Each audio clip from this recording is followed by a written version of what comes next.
JDT bersama Kerajaan Negeri Johor sediakan juadah berbuka puasa di Stadium Sultan Ibrahim untuk perlawanan ACLE Selasa ini.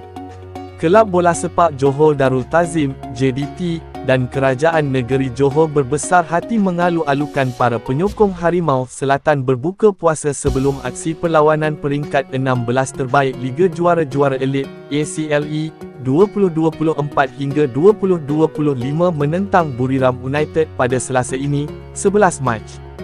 Duli Yang Amat Mulia Tunku Mahkota Ismail, Pemangku Sultan Johor dan pemilik JDT telah menitahkan untuk menyediakan juadah berbuka puasa kepada para pemegang tiket bagi memastikan penyokong dapat menunaikan kewajipan berpuasa dengan mudah dan menghadiri perlawanan pusingan 16 yang bermula sejurus selepas berbuka puasa.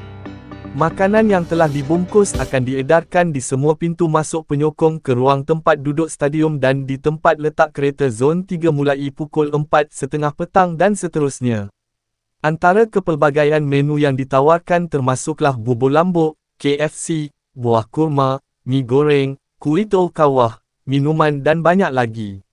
Juga terdapat ruang kemudahan menunaikan solat di kawasan tempat letak kereta Zon 3, sebagai tambahan kepada 8 ruang solat yang sedia ada di Stadium Sultan Ibrahim.